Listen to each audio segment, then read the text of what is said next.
नमस्कार, हर खबर हरियाणा में आपका स्वागत है। मैं हूं आपके साथ भावना त्रिपाठी। रुक करेंगे प्रदेश की तमाम बड़ी खबरों की ओर। हरियाणा के मुख्यमंत्री नायब सिंह सैनी ने हरियाणा विधानसभा में डीएपी के संबंध में लाए गए ध्यानाकर्षण प्रस्ताव पर कहा कि प्रदेश में डीएपी खाद की कोई कमी नहीं है। राज्य में डीएपी का पर्याप्त स्टॉक उपलब्ध है। प्रदेश में किस पैक्स पर कितनी खाद उपलब्ध है उसका डेटा भी सरकार के पास है। यदि किसी सदस्य को जानकारी की आवश्यकता होगी उन्हें जानकारी भी उपलब्ध हो जाएगी। वर्तमान में प्रदेश में डीएपी की कमी नहीं है। उन्होंने कहा कि वो भी किसान के बेटे हैं। खाद की समस्या क्या होती है ये उन्हें मालूम है।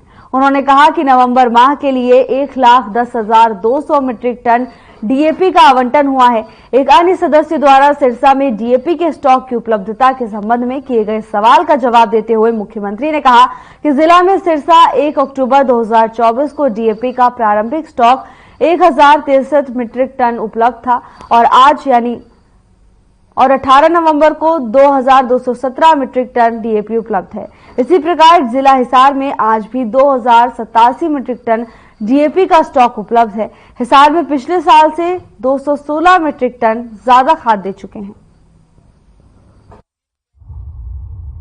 1/10/2024 जो प्रारंभिक स्टॉक था 1,063 और आज भी अगर वर्तमान में स्टॉक देखें 18/11/2024 2,217।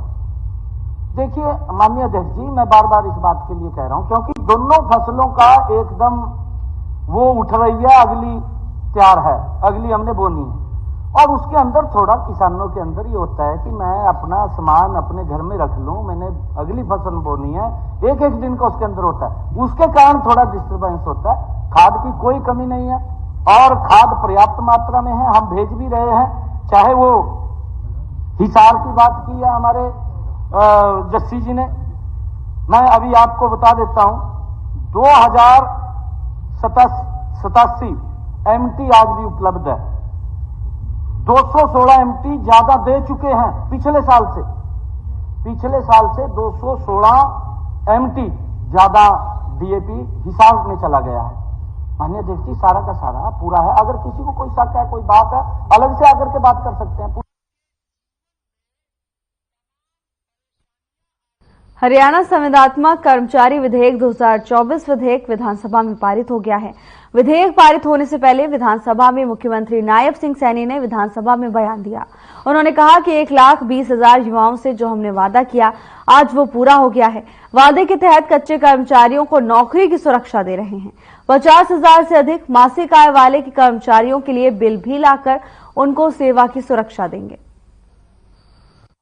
आपके माध्यम से उन सबको जो हम ये HRNP पॉलिसी लेकर के आए हैं, मैं सभी को इस बात के लिए बधाई देता हूं कि जो 1,20,000 युवा जो हमने उनको कहा था, जो आश्वासन दिया था कि आपको हम सुरक्षित करेंगे, आज ये विधानसभा के अंदर माननीय सभी सदस्य आज उसके ऊपर पास करने के लिए तैयार हैं। मैं सभी को उन 1,20,000 युवाओं को बहुत बहुत बधाई भी देता हूं, शुभकामनाएं। Thank you. माननीय सदस्यगण, प्रश्न है कि हरियाणा संविदात्मक कर्मचारी सेवा की सुनिश्चितता विधेयक पर तुरंत विचार किया जाए। जो इस प्रस्ताव के पक्ष में है वो कृपया हाँ कहें, जो इस प्रस्ताव के विपक्ष में है वो कृपया ना कहें। हाँ पक्ष की जीत हुई, हाँ पक्ष की जीत हुई, प्रस्ताव स्वीकृत हुआ। सदस्य प्रस्ताव प्रस्तुत करेंगे कि विधेयक पारित किया जाए। माननीय अध्यक्ष जी, मैं प्रस्ताव करता हूं कि विधेयक पारित किया जाए। प्रस्ताव प्रस्तुत हुआ कि विधेयक पारित किया जाए।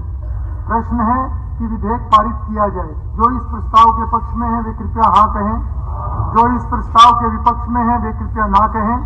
हाँ पक्ष की जीत हुई, हाँ पक्ष की जीत हुई, प्रस्ताव स्वीकृत हुआ, विधेयक पारित हुआ।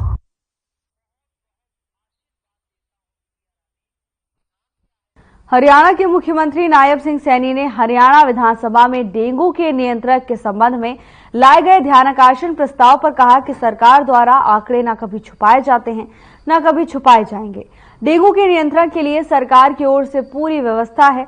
हर सप्ताह लगातार फॉगिंग की जा रही है। इसके अलावा घरों में जाकर भी चेक किया जा रहा है कि गमलों, कूलर इत्यादि में पानी इकट्ठा ना हो और मच्छर ना पनपे। इसके साथ ही उन्होंने कहा कि मौसम के बदलाव को देखते हुए तेजी से फॉगिंग की जाएगी। इसके लिए भी निर्देश दे दिए गए हैं। मुख्यमंत्री ने कहा कि डेंगू से बचाव के लिए स्वास्थ्य विभाग की ओर से लोगों को लगातार जागरूक किया जा रहा है। उन्होंने नागरिकों से आह्वान किया कि वो घरों में ध्यान रखें और पानी एकत्र न होने दें। यदि कहीं पानी खड़ा हुआ दिखाई दे तो तुरंत सफाई करें ताकि मच्छर पैदा न हो सके। कहीं न कहीं पानी खड़ा है, कहीं हफ्तों से खड़ा है, तो परिवारों के अंदर भी हम इस बात को जरूर ध्यान में करें जिससे कि मच्छर पैदा ना हो। मच्छर पैदा होता है तो इससे कहीं न कहीं बीमारी वो बढ़ती है, तो उसके लिए हमारी तरफ से पूरी तैयारी। और फॉगिंग का हमने कहा है, आगे भी जो आपने सुझाव दिया है, मैं आज इस सदन के बताना चाहता हूं कि फॉगिंग और तेज होगी और हर शहर के अंदर, हर गली मोहल्ले के अंदर, पंचायत में हमने सभी पंचायतों के अंदर भी सरपंचों को कहा कि फॉगिंग तेज करें ताकि मच्छर से निजात मिले और बीमारी कम हो।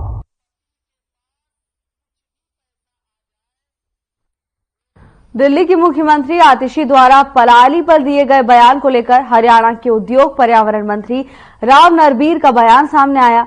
उन्होंने कहा कि पराली के मुद्दे पर सुप्रीम कोर्ट ने हरियाणा की तारीफ की थी। हरियाणा ने पराली के मुद्दे पर अच्छा काम किया है, बाकी राज्य भी हरियाणा का अनुसरण करें। यह मुद्दा कोई राजनीतिक मुद्दा नहीं है, हमारे स्वास्थ्य से जुड़े मुद्दा है।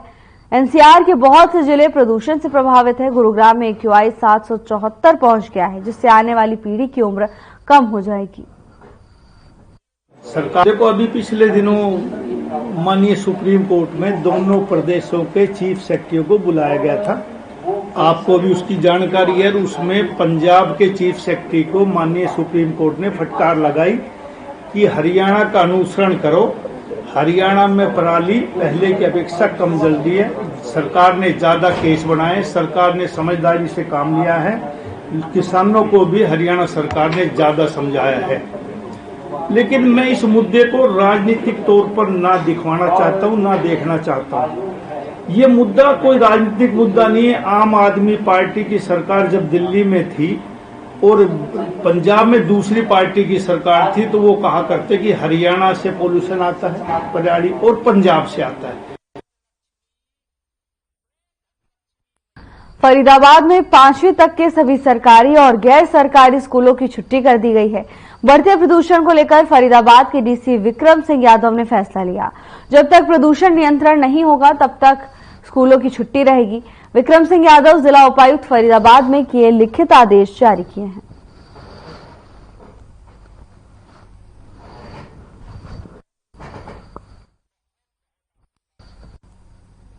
बढ़ते प्रदूषण को देखते हुए स्कूल बंद रहेंगे। शनिवार तक 12वीं तक की कक्षाएं नहीं लगेंगी। बच्चों के स्वास्थ्य में ध्यान रखते हुए जिला प्रशासन ने यह फैसला लिया है। आदेशों को सख्ती से लागू करने के निर्देश दिए गए हैं।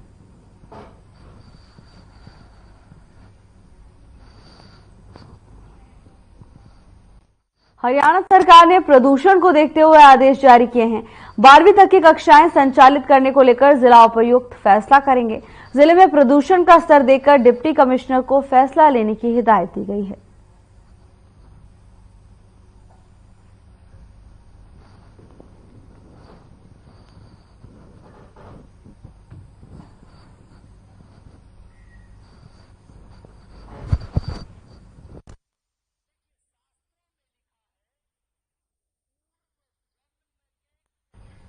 सिरसा में बनने वाली सरसाई नाथ मेडिकल कॉलेज को लेकर प्रशासन की तैयारियां जोरों पर हैं। 21 नवंबर को मुख्यमंत्री स्वयं सिरसा में आकर भूमि पूजन करेंगे।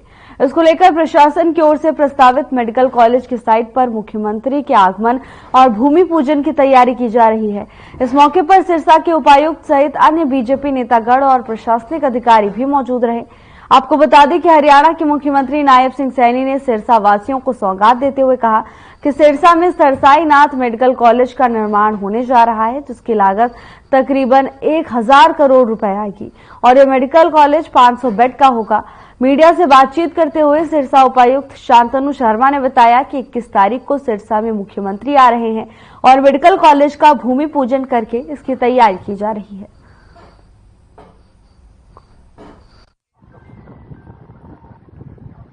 प्रशासन की तरफ से तैयारियां चल रही हैं। सीएम साहब का जो संभावित दौरा है 21 तारीख का, उसके लिए तो एसपी साहब, मैं और भी प्रशासनिक अधिकारी और भी लोग यहाँ पर जो हैं वो आए हुए थे, उसी की तैयारी का जायजा लेने के लिए। बस जैसे अभी ज़मीन का तो शायद 22 किले का है, और एग्जैक्टली लागत तो अभी शायद ध्यान नहीं, 1100-1200 करोड़ की मीडिया रिपोर्ट में जगी थी, तो अराउंड उतना का ये भूमि पूजन का कार्यक्रम है मेन तो अपना 21 तारीख का।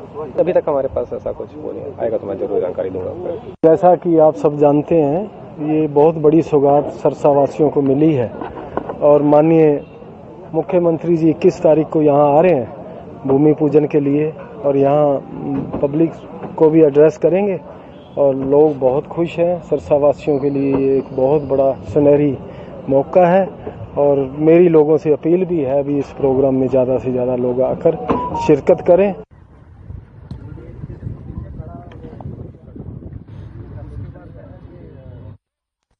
जिला फरीदाबाद में आगामी आदेशों तक वायु प्रदूषण के तहत स्वास्थ्य सुरक्षा के मद्देनजर डीसी विक्रम सिंह ने सभी निजी और सरकारी विद्यालयों के 12वीं कक्षा तक की छुट्टी करने के आदेश जारी किए हैं।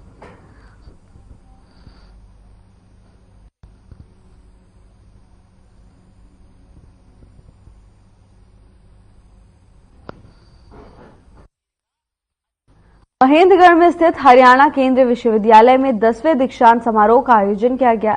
इस अवसर पर हरियाणा के राज्यपाल बंडारू दत्तात्रेय मुख्य अतिथि के रूप में उपस्थित रहे और पंजाब विश्वविद्यालय के कुलपति प्रोफेसर राघवेंद्र सिंह तिवारी विशिष्ट अतिथि के रूप में शामिल हुए।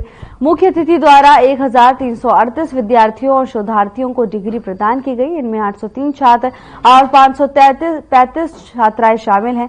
उल्लेखनीय प्रदर्शन के लिए 46 विद्यार्थियों को स्वर्ण पदक से सम्मानित किया गया।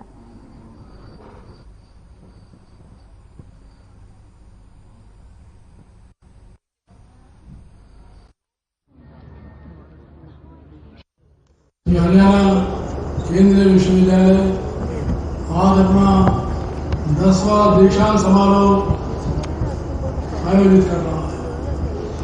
इसके लिए मैं आप सभी को शुभकामनाएं देता हूं।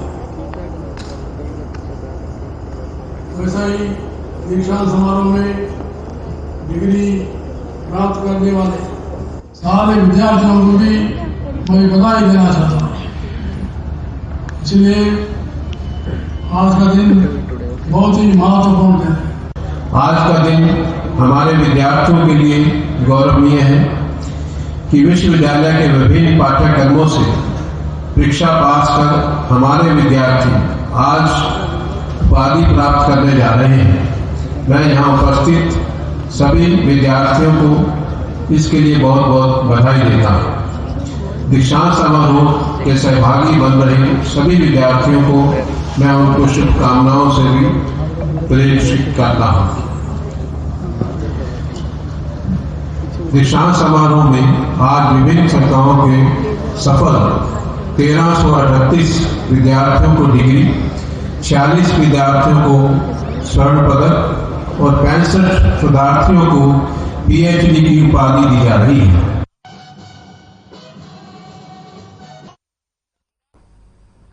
हरियाणा विधानसभा सत्र के तीसरे दिन की कार्रवाई में कांग्रेस और इनेलो विधायकों ने डीएपी खाद का मुद्दा उठाया। इस पर सीएम नायब सिंह सैनी ने कहा कि मैं भी एक गरीब किसान का बेटा हूं, मुझे खाद की इंपॉर्टेंस पता है, कहीं पर भी खाद की कमी नहीं है। मुख्यमंत्री क्योंकि मैं दोबारा फिर उस बात को रिपीट कर रहा हूं, पूरा डिटेल के अंदर जवाब दिया गया और बताया भी गया कि कितना आपके यहाँ स्टॉक उपलब्ध है। और अगर इन्होंने उस दिन ध्यान से नहीं सुना, आप उसको नोट कर लें, लिख लें, क्योंकि याद रहेगा, इनके याद भी नहीं रहता है जी भी पहले क्या कहा है, आज भूल गए हैं उस बात को। आप कोई खाद की कमी नहीं है। एक इस प्रकार का अफवाह फैला करके मैंने कहा है कि ये सीजन है, धान का सीजन आता है और अगला सीजन है। मैं भी किसान का बेटा हूं, गरीब किसान का बेटा हूं मैं, मुझे मालूम है खाद की जो समस्या है। एक मैं भी बताना चाहता हूं, ये सिरसा के अंदर 1/10/2024 जो प्रारंभिक स्टॉक था 1063 और आज भी अगर वर्तमान में स्टॉक देखें 18/11/2024 2217। देखिए माननीय अध्यक्ष जी, मैं बार बार इस बात के लिए कह रहा हूं क्योंकि दोनों फसलों का एकदम वो उठ रही है, अगली तैयार है, अगली हमने बोनी है। और उसके अंदर थोड़ा किसानों के अंदर ये होता है कि मैं अपना सामान अपने घर में रख लूं, मैंने अगली फसल बोनी है, एक एक दिन का उसके अंदर होता है, उसके कारण थोड़ा डिस्टर्बेंस होता है।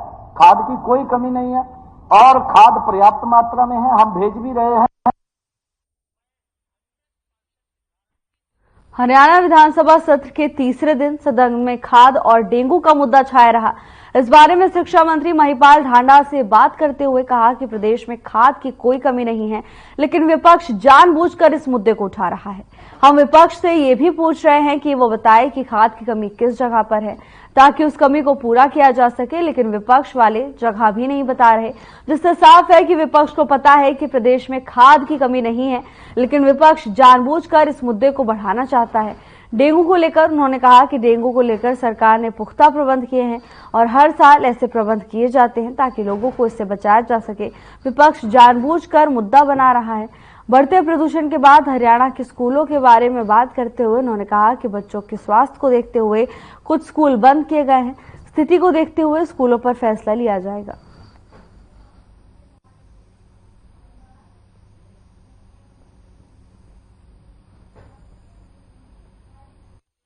दिल्ली के मुख्यमंत्री कुछ भी कह सकते हैं, ये झूठों के सरदार हैं आम आदमी वाले सबके सब। हमारे यहाँ पे जो स्कूलों की बात है, ये सही है कि इन दिनों में बुजुर्गों को भी और बच्चों को भी थोड़ी तकलीफ होती ही है। ये आज से नहीं, बरसों से ही है। अब हॉस्पिटल में भी जाओगे आपको दिख जाएगा कि बुजुर्ग आदमी और बच्चे बड़े परेशानी में नजर आते। उसको ध्यान में रखते हुए कुछ फैसले लेने होते तो लिए गए। बाकी पराली वालों मामले में भी ये लोग जो बार बार हरियाणा को टारगेट करके बोलते हैं, अपनी नाकामियां छुपाते हैं। देखिए, दिल्ली के मुख्यमंत्री कुछ भी कह सकते हैं, ये झूठों के सरदार हैं आम आदमी वाले सबके सब। हमारे यहाँ पे जो स्कूलों की बात है, ये सही है कि इन दिनों में बुजुर्गों को भी और बच्चों को भी थोड़ी तकलीफ होती ही है। ये आज से नहीं, बरसों से ही है। अब हॉस्पिटल में भी जाओगे आपको दिख जाएगा कि बुजुर्ग आदमी और बच्चे बड़े परेशानी में नजर आते। उसको ध्यान में रखते हुए कुछ फैसले लेने होते तो लिए गए। बाकी पराली वालों मामले में भी ये लोग जो बार बार हरियाणा को टारगेट करके बोलते हैं, अपनी नाकामियां छुपाते हैं। देखिए, दिल्ली के मुख्यमंत्री कुछ भी कह सकते हैं, ये झूठों के सरदार हैं आम आदमी वाले सबके सब। हमारे यहाँ पे जो स्कूलों की बात है, ये सही है कि इन दिनों में बुजुर्गों को भी और बच्चों को भी थोड़ी तकलीफ होती ही है। ये आज से नहीं, बरसों से ही है। अब हॉस्पिटल में भी। कांग्रेस विधायक गीता भुक्कल से हरियाणा विधानसभा में खाद की कमी और डेंगू पर चर्चा की गई। उन्होंने कहा कि सरकार ने 2 ध्यानाकर्षण प्रस्ताव मंजूर किए और दोनों ही मुद्दों पर सरकार जवाब से बचती हुई दिखाई दी। यदि पर्याप्त मात्रा में खाद है तो किसानों की लंबी लाइन क्यों लग रही है? सुनिए आगे गीता भुक्कल ने क्या कुछ कहा। विधानसभा के तीसरे दिन आज खाद की कमी और डेंगू की बीमारी को लेकर विधानसभा में कॉलिंग अटेंशन पर चर्चा हुई। इसी पर बातचीत करने के लिए हमारे साथ कांग्रेस विधायक गीता भुक्कल है, उनसे बात करते हैं। मैम, आज 2 कॉलिंग अटेंशन पर चर्चा हुई डेंगू और खाद की कमी को लेकर। सरकार ने जिस तरीके के जवाब दिए और डेंगू को लेकर जो मैनेजमेंट किया, क्या लगता है? देखिए, आज जो बजट भी पेश किया गया, 2 ध्यानाकर्षण प्रस्ताव भी लगे। मान लीजिए जिनके प्रस्ताव लगे हैं और रिप्लाई से सेटिस्फाइड नहीं है, मंत्री जी ने अपनी इन्फॉर्मेशन टेबल कर दी, मुख्यमंत्री जी ने कहा कि जी उन्होंने सही इन्फॉर्मेशन दी है। तो इसमें जो है, जब डीएपी की खाद की कमी है तभी तो मीडिया भी दिखा रहा है और तभी तो हम लोग भी बोल रहे हैं। मान लीजिए कमी नहीं होती तो कोई ध्यानाकर्षण प्रस्ताव ये लोग क्यों एक्सेप्ट करते? तो ये स्टॉक में अवेलेबल है तो उसका डिस्ट्रीब्यूशन होना चाहिए। हमारे क्षेत्रों में जो है बिजाई जल्दी हो जाती है। 15 दिन पहले हमारे यहाँ तो गेहूं अब बीज दिया गया है, सरसों हमारे यहाँ बीज चुकी है। तो इसमें जो है इनको पूरी तरह से उस हिसाब से ही जवाब देने का काम करना चाहिए। और डेंगू के मामले लगातार जो बढ़ते जा रहे हैं, चिंता का विषय। आप फॉगिंग की बात करें, फॉगिंग तो जो अंडे मच्छरों में तब्दील हो जाते हैं डेंगू के मच्छरों में, तब फॉगिंग का फायदा उससे पहले तो रोकथाम की करनी चाहिए। और दूसरी बात, हॉस्पिटल्स डेंगू के मरीजों से भरे पड़े हैं, चाहे वो प्राइवेट हॉस्पिटल हो और चाहे वो सरकारी हॉस्पिटल हो। तो आप उनमें दवाइयां अवेलेबल नहीं है, डॉक्टर्स अवेलेबल नहीं है और आप इसमें क्या राजनीति कर रहे हैं? सरकारी आंकड़े बता रहे हैं, हम कह रहे हैं कि आपको इसको रोकथाम का प्रयास किया जाना चाहिए। सरकार ने wrong statement on the floor of the house दी है। मैम, खाद को लेकर एक बार फिर जो सदस्य हैं वो कहते हैं कि हमारे इलाके में इतनी कमी है, इतनी कमी है। सरकार कहती है कि जो है हमने खाद भिजवा दिया है। आप लोग ग्राउंड रिपोर्ट पे जाएं और जांच करें कि अगर कमी नहीं है तो लोग हल्ला क्यों कर रहे हैं। तो ये थे हमारे साथ कांग्रेस विधायक गीता भुक्कल, जिनका कहना था कि आज डेंगू के मसले पर, यूरिया खाद के मसले पर सरकार की तरफ से जो कॉलिंग अटेंशन मंजूर किए गए थे, उस पर जो जवाब दिया गया है वो कहीं ना कहीं धरातल पर नहीं दिखते। चंडीगढ़ से हर खबर के लिए मैं ओपी शर्मा। बीजेपी के समालखा से विधायक मनमोहन बड़ाना का बयान सामने आया। उन्होंने कहा कि हरियाणा में खाद की कोई कमी नहीं है, कई बार व्यवस्था में कुछ कमी रह जाती है। बिजाई के लिए किसानों को पर्याप्त खाद दी जाएगी। राजनीति में आरोप और प्रत्यारोपों का जो है दौर चलता ही रहता है और मुख्य बात यह है कि भाई जो फैक्ट्स हैं उन पर अगर ध्यान दिया जाए तो सरकार ने बड़े स्पष्ट किया है कि भाई नवंबर 12 से भी, माननीय हुड्डा साहब ने भी ये प्रश्न उठाया कि नवंबर 12 तक कितनी आपके पास वहां पर जो है स्टॉक था और कितना आपने जो है किसानों में बांटा है। तो उसका भी हम जो है माननीय मुख्यमंत्री जी ने जवाब दिया कि भाई इतना स्टॉक था और इतना हमने बांटा है जो पर्याप्त है पूरे हरियाणा के किसानों को देखते हुए। अब ये है थोड़ा डिले, लाइनें दिखती हैं, लाइनें लगती हैं, इसमें कोई दो राय नहीं, लेकिन ऐसा नहीं है कि उन्हें मिल नहीं रहा है। देखिए, कभी भी कोई भी चीज अगर एकदम से सभी की उसकी आवश्यकता है और सभी उसको लेना चाह रहे हैं, थोड़ा विलम्ब तो है, लाइनों में लगना पड़ता है, इसमें कोई संशय नहीं है, लेकिन ऐसा नहीं है कि किसी को नहीं मिल पा रहा है। बीजेपी प्रदेश अध्यक्ष मोहनलाल बड़ौली ने पराली जलाने के मुद्दे पर दिल्ली की सीएम आतिशी के बयान का जवाब दिया। बड़ौली ने कहा कि आतिशी पंजाब में पराली जलाने की घटनाएं 80% कम होने की बात कर रही हैं, जबकि वो ये नहीं जानती कि पराली क्या होती है। पार्टी के सदस्यता अभियान के समीक्षा बैठक में पहुंचे प्रदेश अध्यक्ष ने दावा किया कि बीजेपी हरियाणा में 50 लाख सदस्य बनाएगी। इसी के साथ बड़ौली ने दूसरे मुद्दों पर भी अपनी बात रखी। जो भारतीय जनता पार्टी का सदस्यता अभियान चला है, 21 अगस्त 2024 से जो हरियाणा प्रदेश में चुनाव की प्रक्रिया पूरी होने के बाद, सरकार का गठन होने के बाद सदस्यता अभियान की शुरुआत हरियाणा में हुई। वैसे ये शुरुआत पूरे देश में हुई है। 7 प्रांत ऐसे थे जहां चुनावी प्रक्रिया के कारण से रोका गया था और हरियाणा क्योंकि विधानसभा के चुनाव थे, उसके बाद इसकी प्रक्रिया शुरू हुई है और भारतीय जनता पार्टी का एक संगठन पर्व चला हुआ है और हर 6 वर्ष के बाद जो पुराने सदस्य भारतीय जनता पार्टी के हैं उन सबको रिन्यू करने का भी काम करते हैं और नए सदस्यों को जोड़ने का भी काम करते हैं।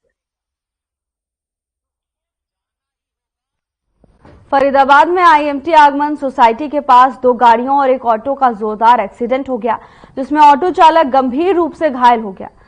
इसके साथ ही ऑटो में बैठी सवारी को भी काफी चोटें आई हैं। बता दें कि गाड़ी स्पीड में होने के कारण ऑटो से जा टकराई और साथ ही में जा रही दूसरी गाड़ी को भी टक्कर मार दी। घायलों को बल्लभगढ़ की सिविल अस्पताल में भर्ती कराया गया है।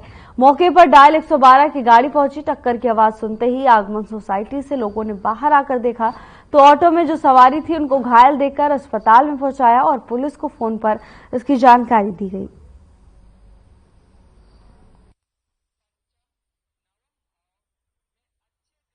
जैसे ध्यान आएंगे उस हिसाब से कार्रवाई करेंगे। कितने लोगों को चोट आई है सर?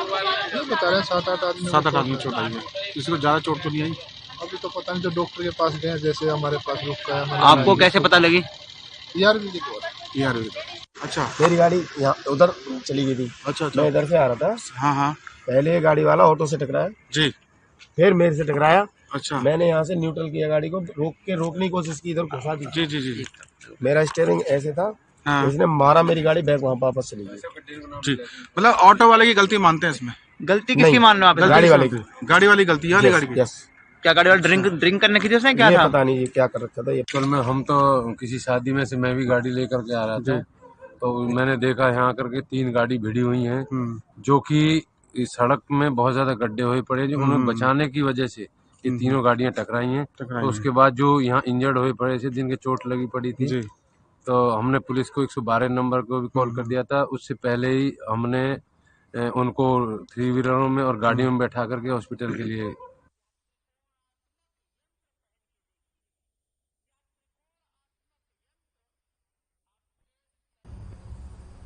फिलहाल की बुलेटिन में बस इतना ही। अब वक्त हो चला है डॉक्टर राकेश गुप्ता के साथ हमारे खास कार्यक्रम प्लस माइनस का। दोस्तों, आपने ध्यान दिया